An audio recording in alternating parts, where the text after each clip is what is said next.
The Reedy, Set, Grow podcast with Trish Reedy. Welcome to Reedy, Set, Grow, the podcast that inspires you to grow into the person you are meant to be.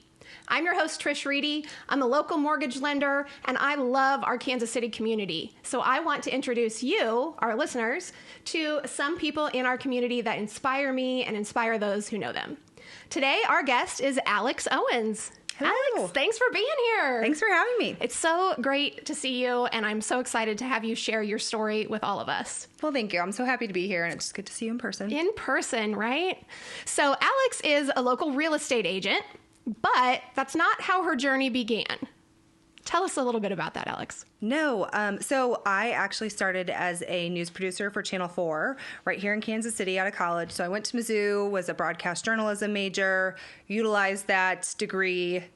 And about 2 years in, I loved it. Loved my job. I loved the adrenaline. Mm-hmm. My job now still gives me that adrenaline rush quite often. Right. So I'm still getting that. I still, the whole breaking news, the adrenaline rush, and the having to prove yourself kind of. Right. I missed that. And my job now kind of still, I have to work on the fly and be creative and problem solve and use my skills and use my knowledge just in a different way. And I still get to do some storytelling with my marketing and my social media. And, especially when I'm listing and marketing a home, telling the story of that specific house. So I feel like I at least still get to use my journalism degree, but just in a different route. Totally different way. Yeah. I mean, I know people that have chosen to work with Alex as their realtor just because they loved her Instagram. Well, that's amazing. Thank you. Right? I mean, and to have that skill set and to be able to use it in a totally different way than you ever thought, I mean, that's a mindset change, right? Well, and it's funny because Instagram came out, I think it was at the end of my senior year. Mm-hmm. So Instagram was just something for fun. When I first graduated from college, nobody really used it for business. Right. Facebook was still kind of being used for business. That was big. But the marketing there was just so different. And it's just evolved so much. It's so weird how it just seems normal today. Right. The way we use social media. Absolutely. And if you look back a decade ago, life was so different. Right. It's very weird. I mean, if you look back a year ago, life was so different, right? That's true. But especially in the world of social media, gosh, things change all the time. All the time. Day by day. Yeah. The algorithms change. I mean, luckily in our business, it's I don't really pay attention to any of that. I really just use it to stay in touch with my friends, my family, my clients. To me, it's a great way to stay in touch with my clients so I can see what they're doing. Right. And still be in touch with them and reach out to them and feel like I'm still a part of their lives after closing day. Right. So to me, that's my main goal of social media is just to stay connected with the people who I've really come to feel like they are my friends and family. Right. Because we work so close together. But I know because I also did marketing after news for a little bit. Uh-huh. And I do know that for those who rely on social media for their businesses, the algorithms just daily, I feel like it screws with their business. Yeah. So I feel for hard those to keep people. up with. It is. So tell us about that transition. You decided to leave the news business. Mm-hmm. And I mean, not many people grow up thinking, I want to be a real estate agent, right? I mean, unless you watch Selling Sunset or something like that, Which, oh Lord, that show. Well, that's another topic for another day. Not a huge fan of it, but that's okay. And actually, I kind of grew up thinking I probably would go into real estate eventually. Yeah. Interesting. Runs in my family. My mother was a realtor. So she did it. It wasn't for her, it wasn't she had to be super successful and be the best. She just wanted to be able to help people and get out of the house because she had 4 children. Hey. Yes. Moms can relate. Am I right? Yeah. So for her, it was a slightly different approach to the business. Mm-hmm. But I grew up, going to her office with her and sitting there. And it was before MLS was online. Right. So literally they had these huge books where they would flip through the listings. So I remember being a little girl just flipping through the listings. And my mom would bring me to an open house and I'd be like, this is the living room. And this is, the kitchen. And I grew up like that. And so, after I got out of news, I was trying to figure out exactly what I wanted to do. And I took a position as a digital marketer, essentially. Mm-hmm. So kind of doing digital marketing as well. And my mom was like, you should get into real estate. This is the time. And I was like, no, I don't think I want to do it right now. Like, I really like the digital marketing and the email marketing, and I was good at it. I was like, let me just see how this job goes. And the first job went well. The second job, it was not what I thought it was going to be. So I wasn't super happy about 6 months in. And I was watching,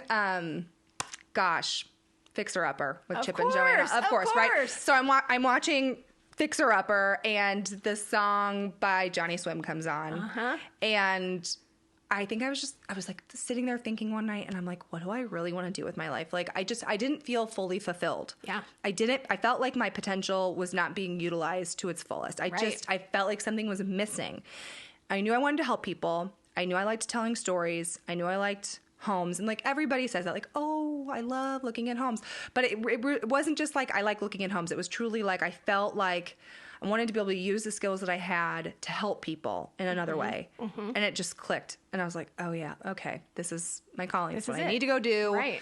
So on a whim, I just signed up for real estate classes, did them at night. I still worked. I did them at night. It took me a couple months to get through everything. I remember being so nervous to take the test, which is so funny because honestly, the barriers to be a real estate agent are way too low. Okay. They're way too low. It was not that hard. But my point being is I just remember I knew this was what I needed to do. And then I just quit my job and I jumped in with 2 feet and I said, I'm either going to make it in 6 months or this isn't for me, and I will figure out a route. Yeah, we saved up, at least 6 months of savings for my husband and I, because we were just essentially going to survive off of his income. Right. We knew it would take a while. And it did take almost 6 months to really kind of reap the benefits of the seeds that I had sown, but it was probably the best decision I've ever made. And other than marrying my husband. Well, of course, Jason, you are the best thing she's ever done. You are. For sure.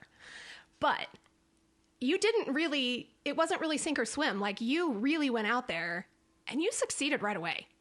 Yeah, I mean, it definitely took a few months because, like, who wants to work with a brand new agent who's never sold a home and honestly has no idea what they're doing other than taking real estate classes? Because real estate classes they don't prepare you for, like, what you actually need to do, one, to get clients, and two, how to really like execute that contract from the moment you get the client to get them to the closing table and beyond. Yeah. It's like getting your mortgage license. Right. You know all the rules and the regulations and all the compliance stuff. That's important, but it's all law stuff. Help a client.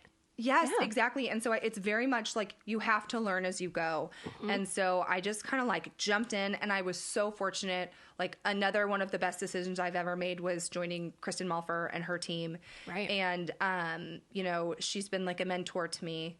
I started off with her. I sent her a cold email, and I was like, I think I sent her and like Kaylor Bortnick an email, and I was deciding if I wanted to join a team or go solo. And I thought, I like teamwork. I like working with other people. I want to start with a team. And Kaylor Bortnick was like, we're not taking anybody on. And Kristen immediately, like that day, was like, yeah, I'd love to meet with you and, just see. Were you surprised by that? I was super surprised, super nervous. I met with her, and then I met with her and Don Burns, our broker at the Leawood office. And Kristen was like, I think this is a great fit, in her little Southern Belle voice. Oh, yes. And so her confidence in me spurred my confidence in me. And it's really interesting how the right attention from the right person can totally change your mindset. It's true. And Kristen's one of those people that, like, when she has her confidence in you, you feel good. Kristen's really good about that. She was such a wonderful person to learn from and grow under. And that's been, I think, a huge part of allowing me to really grow is her watering me a little bit, you know, and like giving me the things I needed to succeed, and knowing that I had somebody there to support me. And then it was just doing it. And then it was just me doing it, learning. And you did it all right perfectly the first time, right? You knew exactly what you were doing on that first transaction? Okay. God bless the people who used me for the first time. They're actually amazing. But honestly, that other part about being on the team, one of my teammates, Stephanie, I love her so much. She partnered with me on my first deal so that I knew what I was doing. And she was just so sweet. And so she always holds a special place in my heart too, because she really did kind of help me through that process, because I was like, okay, I kind of know the process. Like, I don't know what I'm supposed to do, but she really helped me. And at that time, Sarah Tarvin on my team was the like new agent director. And she was always there to answer text messages or phone calls if I had questions. So, I mean, I love my team so much, because I just feel like I was able to learn from certain people on the team, and they were really great to me as a newbie, whereas sometimes it's hard to find somebody who is willing to even give you the time of day, because you're kind of in competition with each other. Right. So yeah, you're your own individual agent working on a team, which is for those of you not in real estate, I mean, this is a kind of a dog eat dog world, and very much. You have to go and hunt and eat what you kill, right? Yeah. So you have to look out for yourself. Yes. But being on a team, you got to balance all that.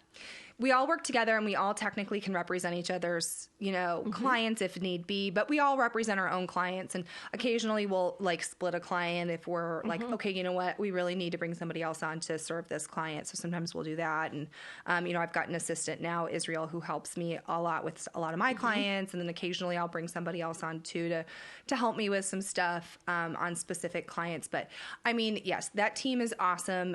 But I do think a lot of it, back to your whole, like, what this podcast is about, is very much mindset of like, you cannot have a lack mindset, I think, in real estate and be successful, because, and I find when I do kind of revert back to that at times, because it's hard. I mean, it's hard to keep your energy You up, get on social media. It's like anybody. You scroll through social media, and you see everybody's highlight, and you're like, I'll have a great week, and then I'll have a day where I just feel down. Sure, we and all I do. see other people, being super busy, and then I'm like, oh. And I freak out. And it's like, okay, don't be in that lack mentality, because there's more than enough business to go around. Everybody has a different circle. And we have to work together too. I mean, that's the other thing in real estate. Like, you have to work with other agents, and you want to work well with them. You want to have a good working relationship and a good reputation. I love so many people who are not on our team that I wish I got to do more deals with, just because they're so pleasant, and they usually have, and good people attract good people. Absolutely. So like, they usually attract good clients that are easier to work with and make it just a better transaction overall. Energy is a thing. It is so a thing. Yeah. It is so a thing. And I remember being younger and thinking, that was just some, kind of talk that people made. But you can tell when you walk into a room. Yeah. If it's a fit, if it's not. I mean, I can feel the energy in our room right now. It's great. It's great. There's a vibe. There's a vibe. Yeah. So you are one of the top producers on one of the top producing teams in town. So tell us a little bit about how you've grown your business from being a newbie that didn't know anything into doing so much business and being able to manage it all. And it's not like you're just a real estate agent. You're also a wife and a mom and a dog mom. And I mean, there's so many other things. So how do you manage it all? A lot of grace. And a lot of balance, and sometimes other things are going to be a little off kilter. So trying to literally give myself some grace, especially this year. That's been a goal. It's been crazy. That was like one of the words of the year this year was grace. But honestly, building this business, a lot of it was just treating people how I would want to be treated. Right. So that was kind of like my main goal, was like, okay, what can I do to like add value for people, make them feel important, make them feel like they're being supported, and also feel that beyond the transaction. Like after the closing table, it's not like I just disappear. Right. And God, if I've done that, please forgive me. It's not intentional. Never intentional, right. But, I try really hard to stay in touch with my people before they even want to buy, even if they want to buy 2 years from now, after they want to buy or sell. I feel like a lot of my clients have become really close friends, and sometimes family. I'm not even kidding. And so to me, it's a bigger picture. It's less about a paycheck. It's less about the number of transactions I've done. And it's really more about creating a community. Right. Yeah. Right. One of the things I think is really interesting, though, you can tell that you do care and you do really want to help people, but you also want to succeed. Yeah. You've got that drive and that ambition and that little competitive streak, I can tell, too. It's probably my biggest vice, yeah. I do. I don't know if you do Enneagram, if you've ever looked into that. I bet you're like me. I bet you're a 3. Yep. While with a wing of a 7, I think. Ooh, okay, yeah. I'm not sure exactly what my wing is. I've kind of delved into it, but I haven't like fully committed to like researching it to a T, but I definitely... It's a topic at book club, Enneagram. Seriously. Yeah. And like one of my friends sent me a podcast that was really good. I have to look it up. But anyways, I'm definitely a 3. While there's some great things about 3s, it can also be like, oh man, there's some stuff about being a 3 that I'm like, that rings true. But it's like one of those things that I'm kind of like, I don't love about myself. Yeah. So for those that don't know Enneagram, tell them what is a 3? What does that mean? You know, it's kind of like when you do those DISC tests, which kind of tells you like the type of personality you are. It's another way of it's kind of like another personality test essentially. And I think there's 9 types. And you can be like one of those 9 numbers would be like your prominent personality type. So what is a 3?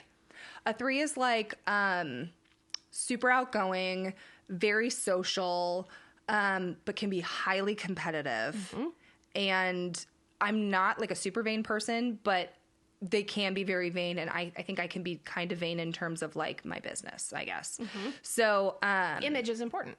Well, image is important, but just like, okay, where am I? And I'm really competitive with myself too. Right. It's not even so much with others. It's like me and competing with myself. Did I hit the goal that I set for myself? It's so much of me being like super self-competitive and being like, okay, I hit that, but now what's my next goal? Right. But now what's my next goal? And so that's one of the things I don't actually love about myself. Yeah. But it also drives me to be really successful. So it's like, okay, love-hate relationship, but how do I rein that in and balance it out and use it to my benefit, but not to my detriment? Right. Yeah. I'm in a weird spot right now where I had the same goal, stretch goal, for the first 10 years of my mortgage business. And I crushed it this year.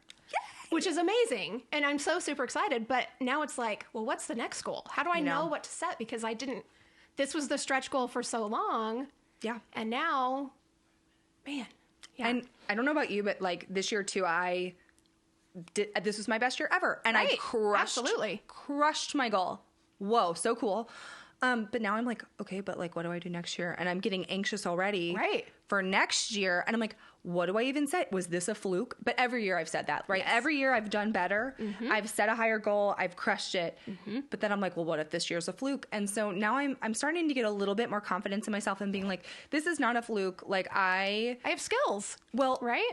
Yeah, I'm good at my job. Like I know the processes to a T. I'm organized and I can execute that. And I can be super creative with ways to make things work for my clients. Right. That is like number one. I know I can do it and do it well for my people. And I have confidence in that, which gives my clients confidence in themselves and their choices, right? And that's what my whole thing is. Like I want to empower my clients, educate them, make them feel like they're very much a part of the process. They have a choice and they know what's happening so they can make that educated decision. Right. Super confident in that. And I know that I am really good with getting along with people and meeting people and putting myself in those positions to sometimes get those no's, right? Like that happens. It's part of the job. It's really hard. It was harder at first. Now it's like, whatever, not right for everybody. I get that. But yeah, now I'm like, okay, now I'm worried about next year, which again, it's like, why? Yeah. But it's going to work out. It's super hard the because right mindset. Now you're like, okay, I got to top this year. Right. Yeah. Which is like, I don't know. Yeah. It's going to be interesting to see what happens. That's for sure. Yeah. 2021. Sure. Yeah. We're ready for it. We are. Bring it on. Alex and I, we're ready. Woo. Yeah. Well, Alex, I want to end with 5 rapid fire questions. So I'm going to shoot them at you. Let me know your thoughts. Okay. Hopefully you can continue to inspire us. What's your favorite quote? Oh, I did not do a good job of researching that. How about just like treat others the way you want to be treated? Yeah. Truly. If it helps, clearly helped you build your business. Yeah. Right? That's great. All right. You are going to a listing appointment. You really want this. You got to get pumped up on your way. What song are you going to listen to? Probably something by Queen. Probably We Will Rock You. I mean, classic. God. Did you watch the movie? Yes. Oh my gosh, it made me fall in love with the music. Very good. Again. Also, I've just always been a Queen fan. Like, if you saw me in Harpo's or Piano Bar back in Columbia in college, you probably saw me going crazy with it. Hey. And we're glad there wasn't social media then, right? Thank God. What is the one accomplishment you're most proud of? Oh, my baby girl. For sure. Yeah. Yeah. I mean, If you follow Alex on Instagram, you're going to see Sophia. She is adorable. She might be more than the real estate sometimes. I mean, she earned it. But I mean, you're a girl mom. They're just, they just fill up your heart. They're so sweet. Absolutely. Yeah. What are 2 things on your bucket list that you have not yet accomplished? You want to go check them off still? They're more travel based. Yeah. I really would like to go see the Northern Lights. Oh, yeah. Haven't done that. And I've got 2 that are tied. I want to either go see the aspen leaves in the fall. Ooh. Still haven't been to Colorado in fall. And I also really want to go do like a road trip in the Northeast during the fall and see all of that. Yeah. So, yeah, travel. Yeah, I walked out of my front door the other day, and I just looking down the street. Right? I mean, we've got every color. It's great. It's great. This fall has been one of the most beautiful, colorful falls, and I truly feel like the universe is like, okay, we got to give these people something. Because this year has been hell. Yeah. So I like literally every day I drive around and I'm like, God, it's just so beautiful. We've had a great fall in Kansas City. You got to stop and take it in. Seriously. Right? Yeah. Okay, last question. Fill in the blank for me. Okay. I am most inspired by the universe. Honestly, I just think I'm most inspired by like the way things naturally work out. And if you kind of pay attention and vibe a little bit, it's really crazy because I feel like you can get so wrapped up in just like the mundaneness of every day. Yep. All those details. And then just something kind of like gets stepped in your way. Like, I don't know, you're just like having a bad day and like something turns it around, or you're looking outside and you all of a sudden you just like hear birds and see beautiful colors. Right. So just stuff in the universe, I think. Yeah. Yeah. I love Nature. That. I love that. Well, Alex, thank you so much for joining us today. Love your story and how you really care about your clients and taking care of people. Thank you all for tuning in to Reedy, Set, Grow. I'm Trish Reedy, your local mortgage lender, here with Alex Owens, your local real estate agent. And I would like to challenge you to go out and Reedy, Set, Grow. The Reedy, Set, Grow podcast with Trish Reedy.